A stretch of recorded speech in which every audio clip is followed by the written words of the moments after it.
Hace unos días, cuando llegué a casa, mi esposa me tenía encima de la mesa unos recortes de periódico.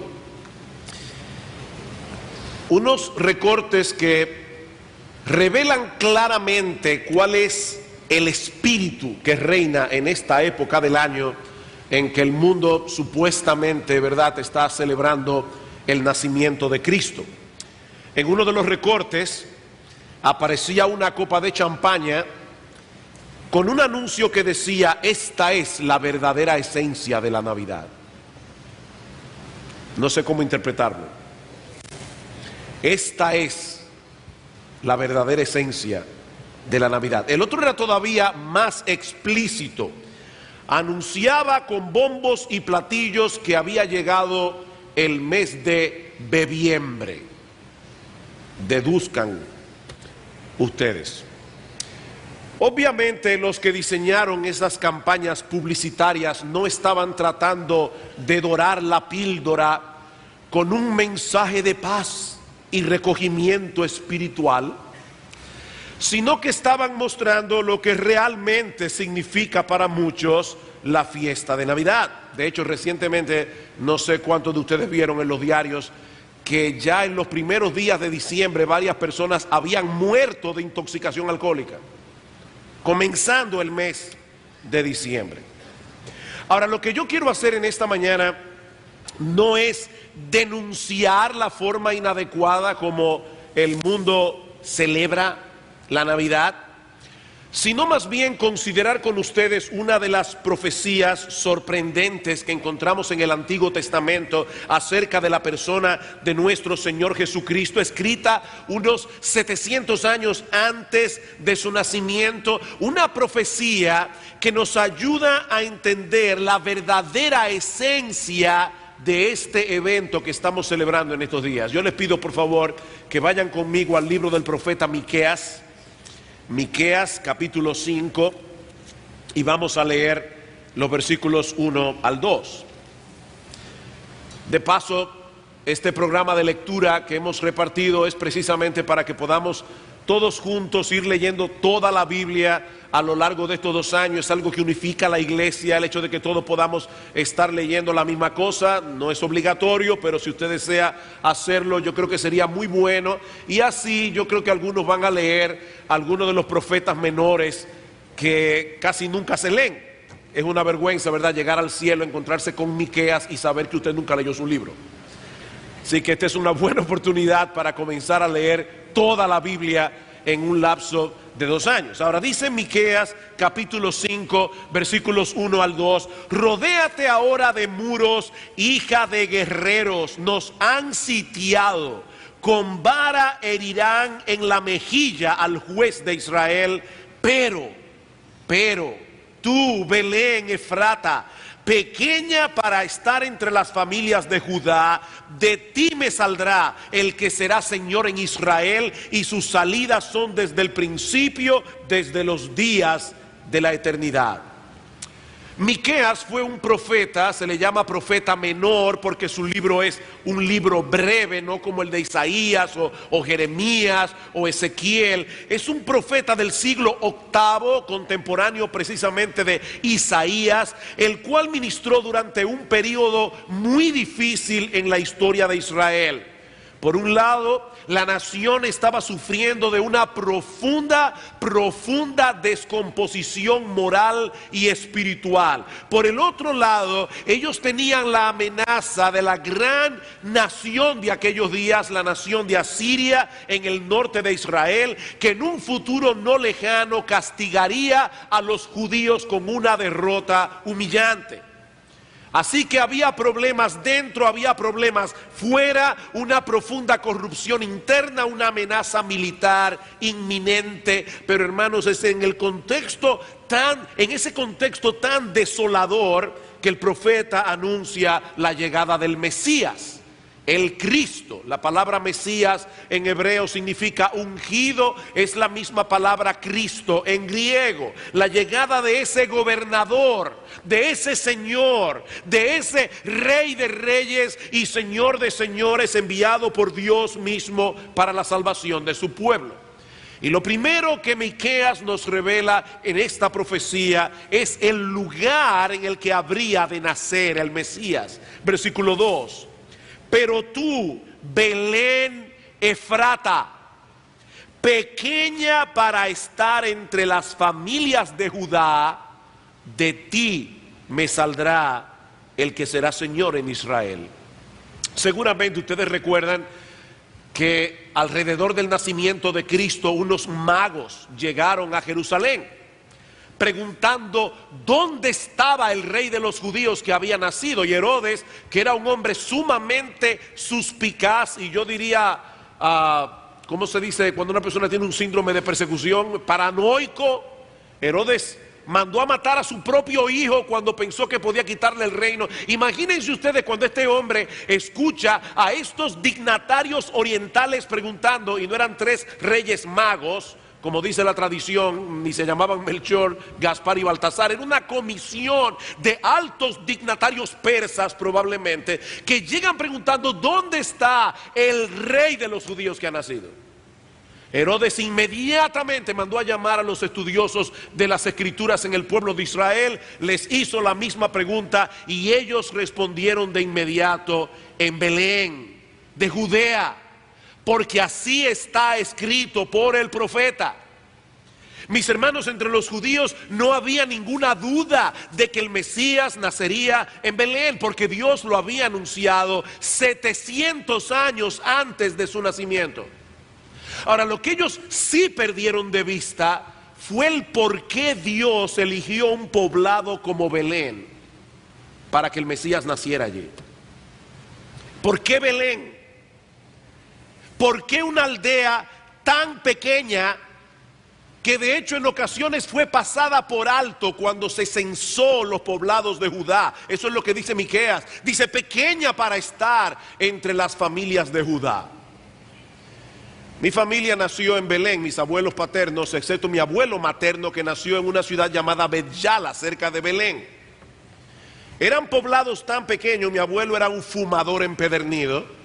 Eran poblados tan pequeños que decían que si usted encendía un cigarrillo en Belén y salía caminando hacia Bet-Yala, llegaba fumándoselo todavía. Eran poblados pequeñitos. Todavía en el día de hoy, creo que Bet-Yala no tiene más de 11,000 habitantes. Cristo pudo haber nacido en Roma, la capital del imperio. Por lo menos pudo haber nacido en la ciudad de Jerusalén, la ciudad más importante de Israel. Pero Dios escogió una pequeña e insignificante aldea, y dentro de esa aldea un establo para la encarnación de su Hijo, nuestro Señor Jesucristo. Y la pregunta es: ¿por qué? ¿Por qué Jesús tuvo que nacer en un lugar como Belén? Bueno, probablemente por 2 razones. La primera es que Dios siempre suele hacer las cosas de tal manera que su gloria sea exaltada y la soberbia del hombre humillada. Dios siempre suele hacer las cosas de tal manera que solo su gloria sea exaltada y la soberbia del hombre humillada. Si Belén hubiera sido una ciudad imponente, famosa por sus edificaciones o por su poderío militar, económico, algunos pensarían que fue precisamente por causa de esos logros humanos que Dios la escogió. Pero no, mis hermanos, Dios hace las cosas como las hace para que no pongamos nuestros ojos en la supuesta grandeza del hombre, sino más bien en la grandeza de su bondad, en la grandeza de su misericordia, al derramar su favor sobre personas que no lo merecen, personas que son indignas. Esa es la enseñanza de Pablo en 1 Corintios 1:26, un pasaje que estudiamos hace unos domingos atrás en la serie que estamos dando regularmente en 1 Corintios. Los creyentes en la iglesia en Corinto estaban divididos entre sí, alineándose en torno a personalidades humanas. Yo soy de Pablo, yo soy de Apolos, yo soy de Cefas. Y Pablo tuvo que escribirle: mirad, hermanos, vuestra vocación, que no sois muchos sabios según la carne, ni muchos poderosos, ni muchos nobles, sino que lo necio del mundo escogió Dios para avergonzar a los sabios. Y lo débil del mundo escogió Dios para avergonzar a lo fuerte. Y lo vil del mundo y lo menospreciado escogió Dios. Y lo que no es, para deshacer lo que es. ¿Saben para qué? Para que nadie se jacte en su presencia, dice Pablo. En otras palabras, Dios busca la manera de desinflar el orgullo humano. ¿Saben por qué? Porque ese es el gran problema humano. Dios se encarga de desinflar el orgullo humano porque ese es el gran problema humano. La Biblia nos enseña que Dios nos creó para su gloria y para que nosotros nos gozáramos en Dios por siempre. Pero lamentablemente el hombre no permaneció en su condición original. El hombre se rebeló contra su creador. Su rebeldía trajo consigo un sinnúmero de consecuencias terribles para la raza humana. El hombre se convirtió en un enemigo de Dios y en un peligro de sus semejantes. En estos días, cuando pasó la tragedia en Newtown, uno de nuestros periódicos tenía un editorial titulado "La sociedad está enferma". Y yo puedo entender el sentimiento del editorialista. Estaba preguntándose qué es lo que está pasando. Bueno, déjenme proponerles que yo creo que el problema no está en la sociedad. Esa palabra suena demasiado abstracta. No es la sociedad la que está enferma, es el hombre el que está enfermo. Es el hombre que está enfermo. No podemos encontrar ninguna solución a este problema que está viviendo nuestra sociedad, donde ya nadie puede salir a la calle tranquilo si no ponemos el dedo en la llaga, y la llaga es el pecado del hombre. El hombre pecó contra Dios, se rebeló contra Dios, se volvió un ser egoísta, orgulloso, en un ser peligroso para el hombre mismo. Pero ese no es el fin de la historia. Nosotros sabemos que desde el mismo momento en que el pecado entró en el mundo, Dios reveló un plan de salvación con el propósito de revertir los efectos que el pecado había producido en la creación y en el hombre.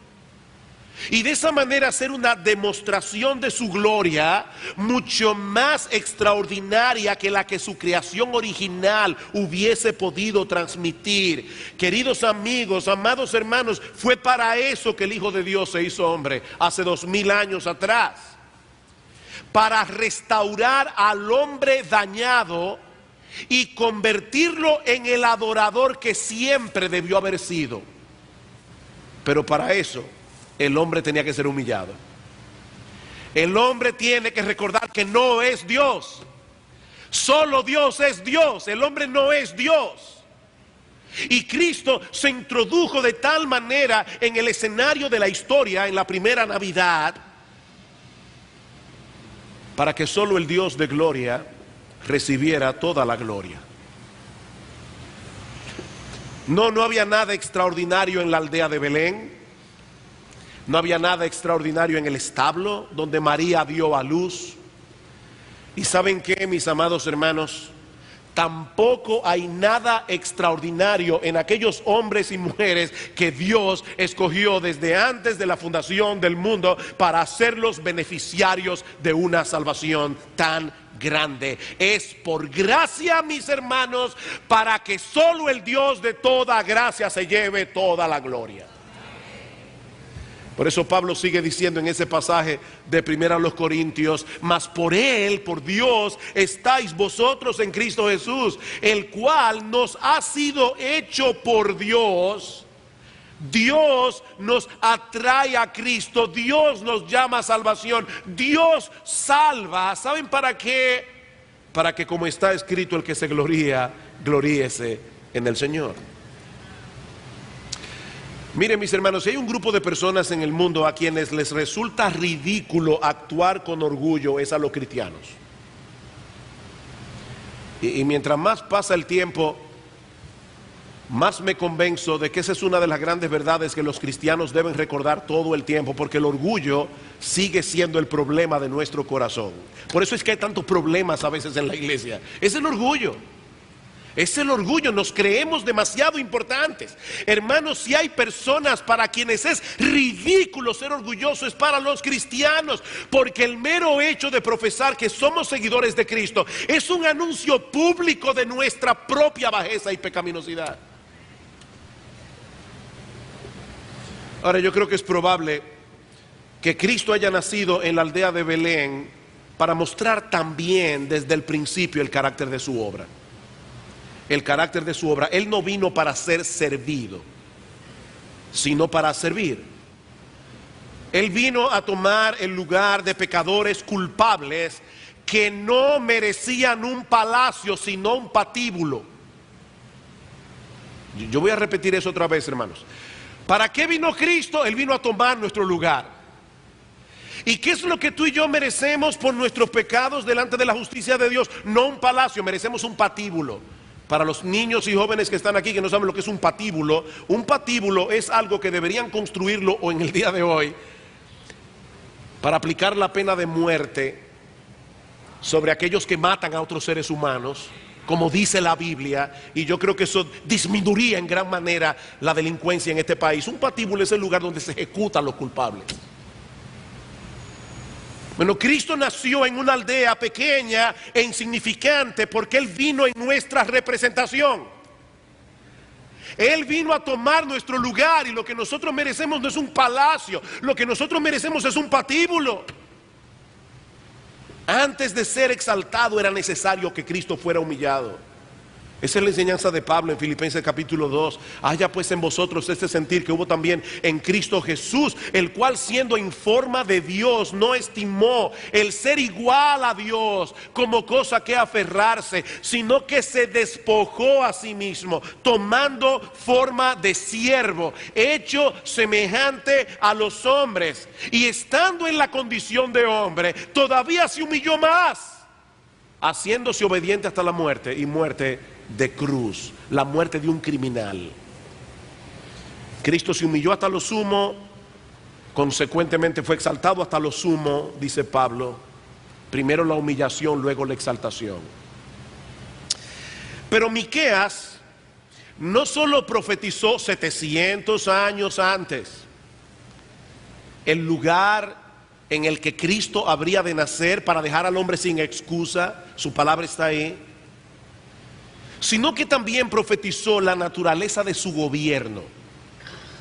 La naturaleza de su gobierno. Noten una vez más: pero tú, Belén Efrata, pequeña para estar entre las familias de Judá, de ti me saldrá el que será Señor en Israel. Bueno, es obvio que el Mesías prometido viene en calidad de gobernante. De ti me saldrá el que será Señor en Israel. Lo que no es tan obvio en el texto es que Él no viene a gobernar en su propio nombre. Miren, mis hermanos, en la Biblia no hay ninguna palabra de más. La Biblia entera es inspirada por Dios de cabo a rabo, cada palabra. Escuchen el texto otra vez. Allí no dice: Belén Efrata, de ti saldrá el que será Señor en Israel. No, eso no es lo que el texto dice. El texto dice: de ti me saldrá el que será Señor en Israel. En otras palabras, ese que nacerá en ti viene de parte de mí. Ese que nacerá en ti viene de parte de mí, dice Dios. Estas son palabras muy similares a las que aparecen en el primer libro de Samuel, capítulo 16, versículo 1. No tienen que buscarlo, pero allí Dios envía a Samuel a ungir a David en sustitución del rey Saúl, que había fallado como gobernante. ¿Y qué le dice Dios a Samuel? Llena tu cuerno de aceite, porque en aquella época los reyes eran ordenados en el oficio ungiéndolos con aceite. Dice: llena tu cuerno de aceite y ven que te enviaré a Isaí, el padre de David, a Isaí de Belén, porque de sus hijos me he provisto rey. De sus hijos me he provisto rey. Saúl fracasó como gobernante, como fracasaron muchos de los reyes de Israel. En vez de gobernar al pueblo en conformidad con la ley de Dios, ellos trataron de establecer más bien su propia voluntad. Pero lo que está diciendo Miqueas en el capítulo 5, versículo 2, es que este Mesías vendría al mundo a gobernar de parte de Dios, a establecer la voluntad de Dios, el gobierno de Dios en el mundo. En otras palabras, este Mesías habría de someterse él mismo a la voluntad de su Padre, y él llevaría a sus seguidores a hacer exactamente lo mismo. Y eso nos dice algo acerca de la naturaleza del gobierno que Cristo vino a implantar en el mundo. Esto es algo que Cristo repetía una y otra vez. En Juan capítulo 4, versículo 34, dice el Señor a sus discípulos: mi comida es que haga la voluntad del que me envió. Esa es mi comida, ese es mi alimento, que yo haga lo que Dios quiere. En Juan capítulo 5, versículo 30, porque no busco mi voluntad, sino la voluntad del que me envió, la del Padre. Y en Juan 7, 16, mi doctrina no es mía, sino de aquel que me envió. Eso fue lo que los judíos perdieron de vista cuando Cristo vino al mundo hace 2000 años atrás. ¿Qué estaban esperando ellos?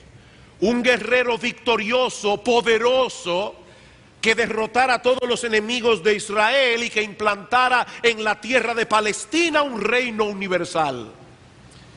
Y óigame, algún día Cristo volverá, implantará su reino eterno en el mundo, pero esa no era la misión de su primera venida.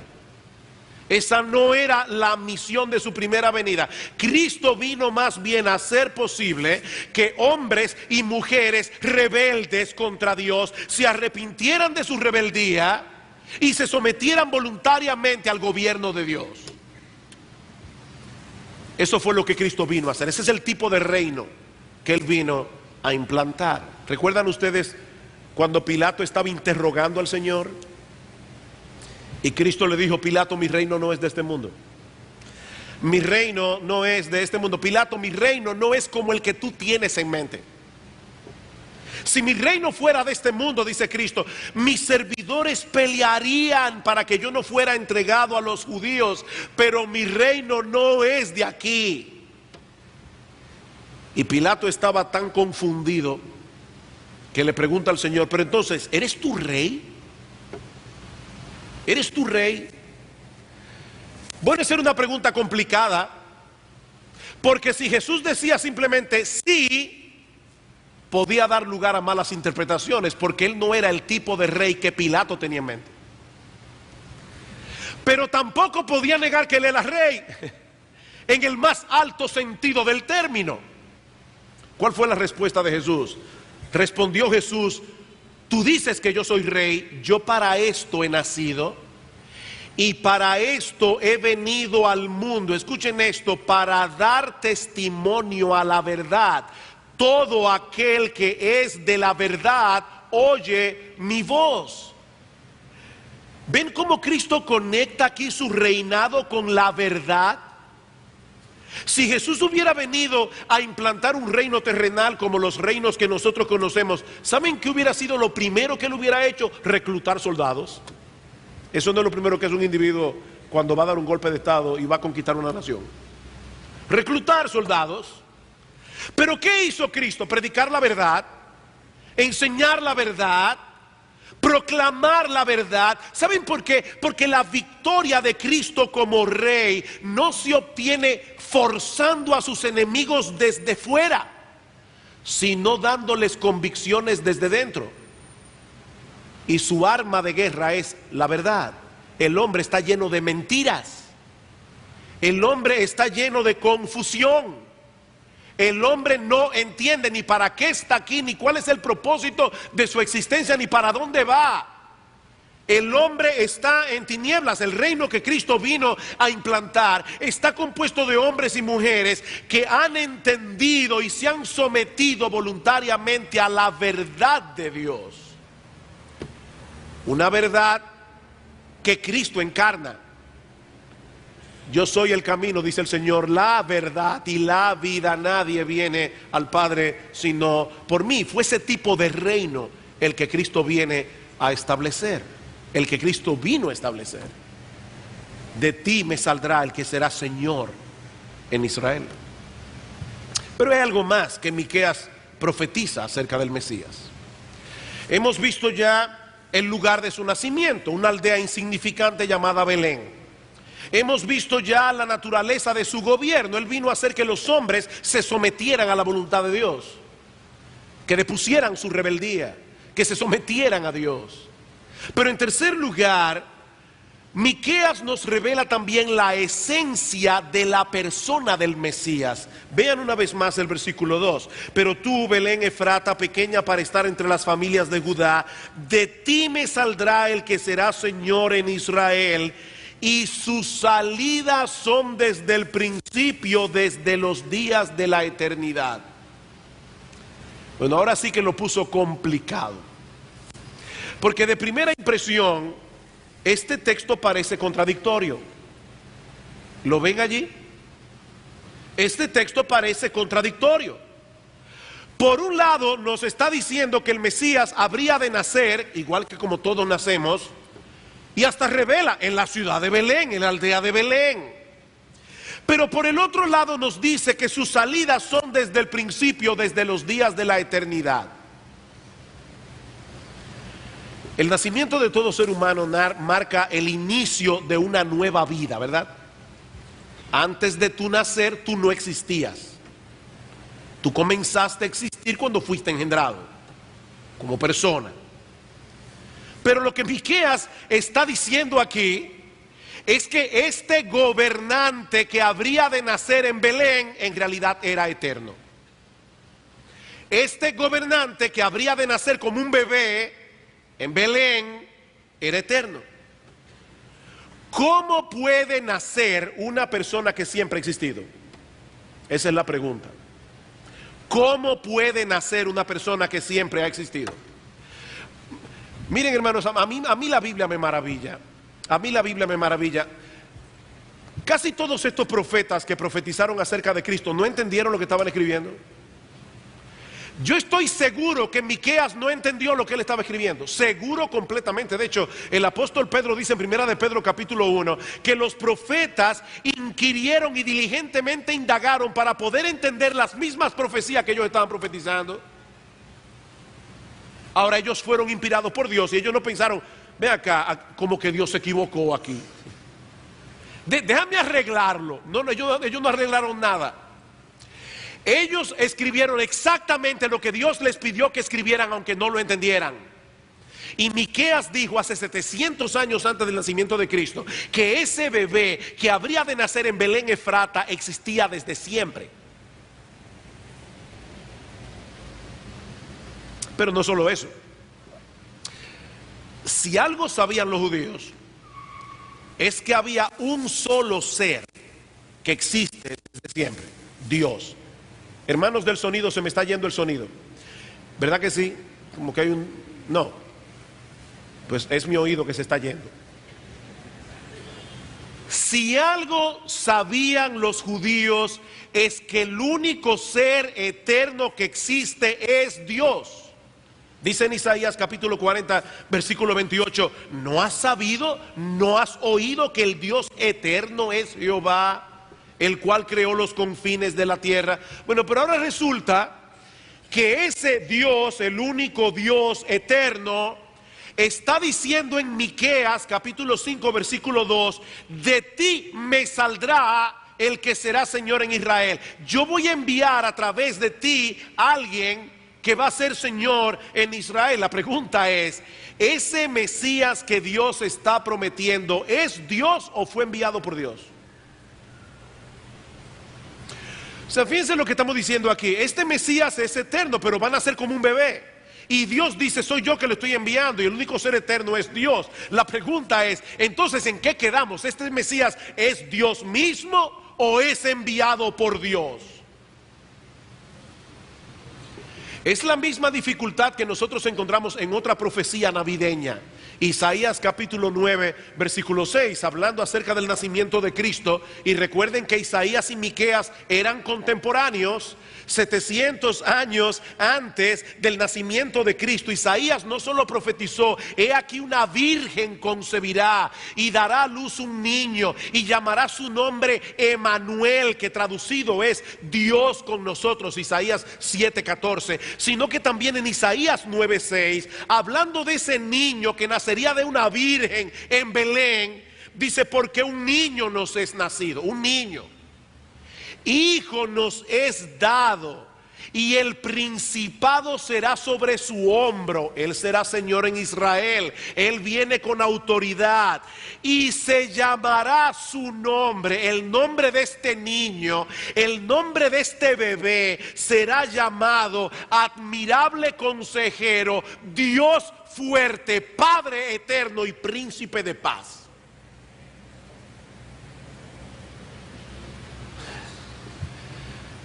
No hay que ser un genio de la exégesis para ver el problema, ¿verdad? ¿Cómo puede alguien ser llamado Dios fuerte, Padre eterno, y al mismo tiempo nacer como un niño? ¿Cómo puede ser posible? Bueno, la respuesta a esta pregunta no solo es la más misteriosa que el hombre haya podido hacerse alguna vez, sino la más extraordinaria que un ser humano haya escuchado jamás. Lo que ocurrió hace cerca de 2000 años en una aldea insignificante de Palestina llamada Belén no fue el nacimiento de un niño común y corriente, sino el acto de amor más extravagante que alguna vez haya ocurrido en la historia. La segunda persona de la Trinidad, Dios el Hijo, se hizo hombre voluntariamente y fue enviado por Dios el Padre a rescatar pecadores como tú y como yo, muriendo en nuestro lugar en la cruz del Calvario.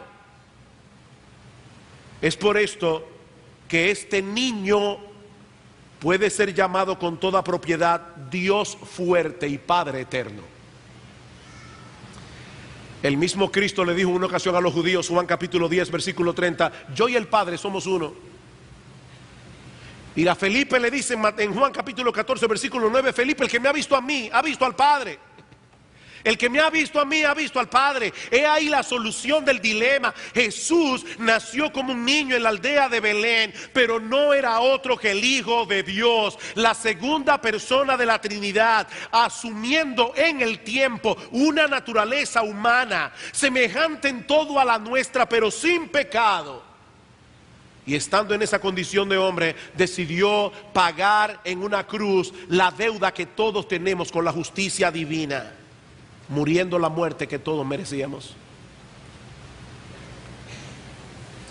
Así que es Dios el que envía a Dios. Es Dios el que envía a Dios. Dios el Padre enviando a Dios el Hijo. Esa es la enseñanza de Juan en su introducción del Evangelio. En el principio era el Verbo, y el Verbo era con Dios, y el Verbo era Dios. Era con Dios y el Verbo era Dios. Versículo 14, y aquel Verbo fue hecho carne y habitó entre nosotros y vimos su gloria. Gloria como del unigénito del Padre, lleno de gracia y de verdad. Es ese hecho extraordinario el que supuestamente el mundo estará recordando dentro de 2 días. El nacimiento de aquel que vino a redimirnos del pecado para que nosotros pudiésemos cumplir el propósito de nuestra existencia: glorificar a Dios y gozar de Él por siempre. ¿Saben que la Navidad es un recordatorio perenne de que algo anda mal en el mundo? Recuerden eso, hermanos, cada vez que llega la Navidad es un recordatorio de que algo anda mal.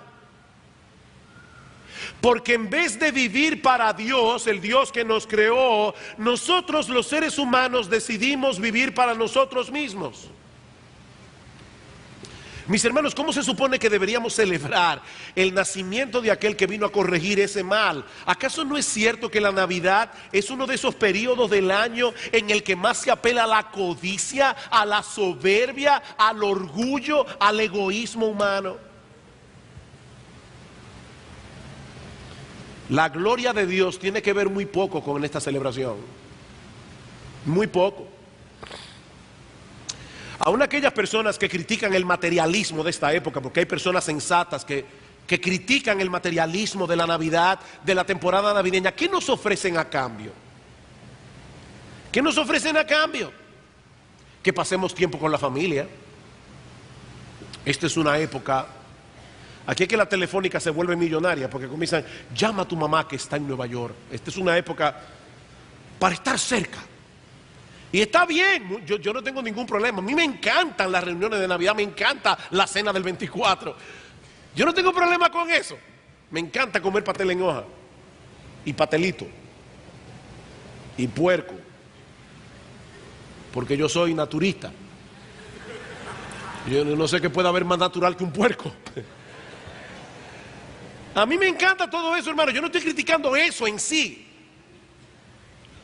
Pero esa no es la opción.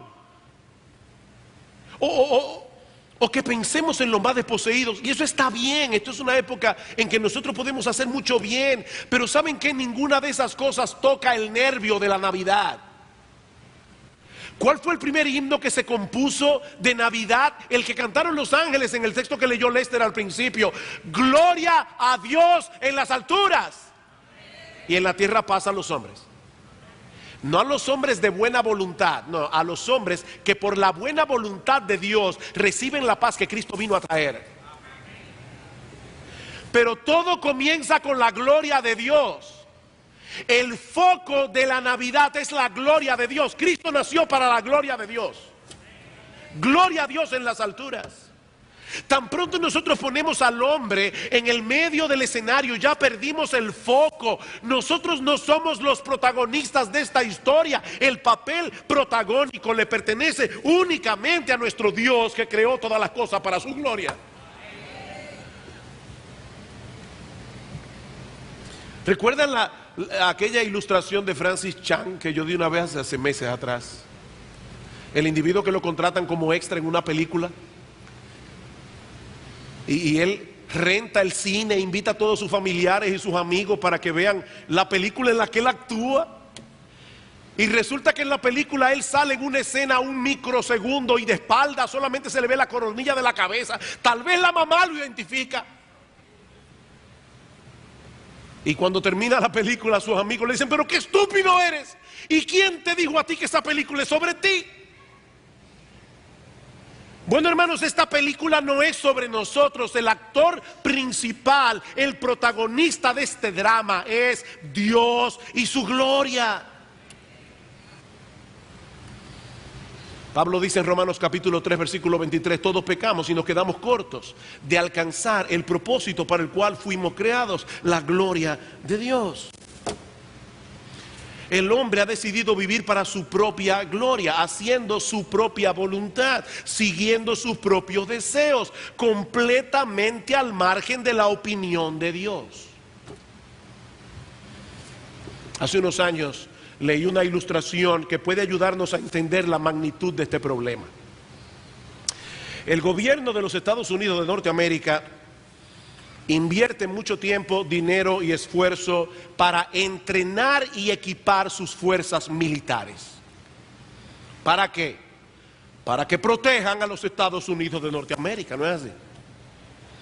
Pero imagínense que de repente se descubre que un batallón del ejército norteamericano ha estado usando todos los recursos que el gobierno le provee para proveerle armas a una célula de Al Qaeda y están planificando con ellos un ataque letal a los Estados Unidos de Norteamérica. Pregunta, ¿qué sucedería con los miembros de ese batallón? Bueno, seguramente todos los implicados serían juzgados por alta traición y serían castigados con la pena máxima. Pues ¿saben qué, mis amados hermanos y amigos que están aquí en esta mañana? Eso es exactamente lo que ha hecho el hombre con su hacedor. Dios nos creó y nos equipó para que nosotros pudiésemos vivir para su gloria. Dios nos dio una mente para pensar, Dios nos dio un corazón para sentir, Dios nos dio una voluntad para decidir, Dios nos dio un cuerpo para servirle y una boca para alabarle. Pero el hombre ha corrompido todos esos dones y capacidades, usándolos para su propia gloria y para llevar su propia agenda. ¿Saben lo que es eso, mis amados hermanos? Alta traición, y de la peor clase. Alta traición. Fue precisamente por eso que Cristo vino al mundo. Él vino a buscar y a salvar lo que se había perdido. Él vino a reconciliar al hombre con Dios. Él vino a restaurar nuestras personalidades dañadas por el pecado, para que pudiésemos cumplir, aunque todavía imperfectamente, el propósito para el cual fuimos creados. Cristo se dio a sí mismo, dice Pablo en Tito 2:14. Se dio a sí mismo por nosotros para redimirnos, para comprarnos, para librarnos de toda iniquidad y purificar para sí un pueblo propio, celoso de buenas obras. Esa es la buena noticia que los ángeles proclamaron esa noche. En el texto que Lester leyó: os ha nacido hoy en la ciudad de David un Salvador, que es Cristo el Señor. Es por eso que al pensar en la Navidad, nuestro foco de atención no debe ser el pesebre en la aldea de Belén. No, nuestro foco de atención debe ser el Gólgota en las afueras de Jerusalén. No debe ser el pesebre, es el Gólgota donde Cristo fue crucificado. El pesebre no es un fin en sí mismo. Cristo se hizo hombre para morir. Cristo se hizo hombre para morir. Era la única manera en que Él podía pagar nuestra deuda con la justicia de Dios. La paga del pecado es muerte. Alguien tenía que morir en nuestro lugar, y Dios el Hijo decidió hacerlo Él.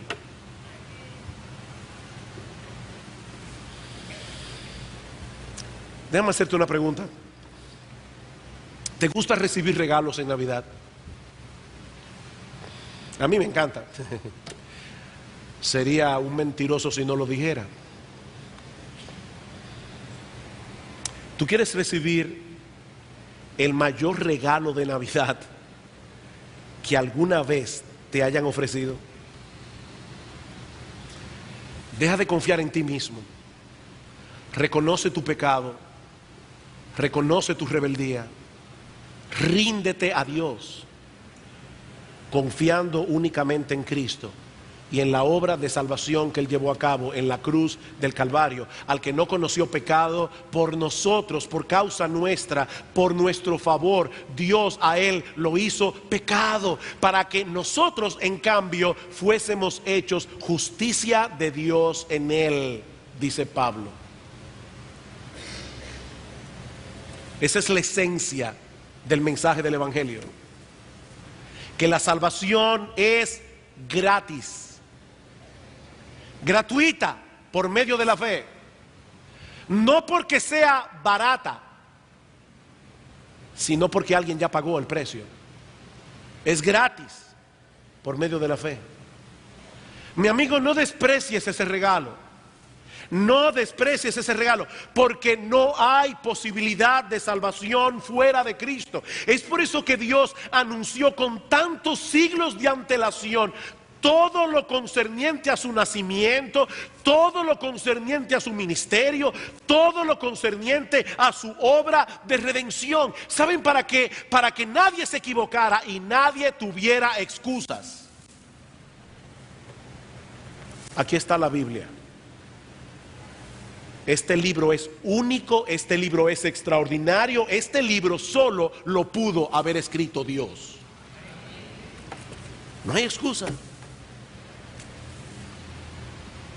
Y mira, mi amigo, tú puedes tratar hoy de evadir lo que es obvio, porque eso es obvio. Tú puedes tratar de evadir lo que es obvio, puedes pasar por alto la evidencia. El día llegará en que nadie podrá pasarla por alto. Dice la Escritura que viene un día en que toda rodilla se doblará y toda lengua confesará que Jesucristo es el Señor, para la gloria de Dios el Padre. Toda rodilla, toda lengua. Lamentablemente para muchos será demasiado tarde. Demasiado tarde. Mi amigo, humíllate hoy ante el Señor. Hoy todavía estás a tiempo de arreglar tus cuentas con Él. Reconoce tu pecado. Reconoce que no hay nada bueno en ti que pueda hacerte ganar méritos en su presencia. Ven clamando por misericordia. Ven confiando únicamente en Cristo, arrepentido de tus pecados. Yo te aseguro, por la autoridad que me confiere la palabra de Dios, que hoy serás perdonado de todos tus pecados. Hoy, ahora mismo. Pide misericordia y misericordia te será otorgada. Mira, mi amigo, si tienes alguna duda, habla con algunos de nosotros. Habla con cualquiera de los hermanos que te van a esperar aquí en el lobby de la iglesia.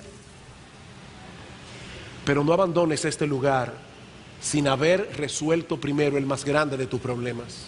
No abandones este lugar. Yo te suplico, yo te ruego, no abandones este lugar sin haber resuelto el más grande de tus problemas. Oh, que el Señor bendiga hoy su palabra, produciendo frutos abundantes de salvación en medio nuestro.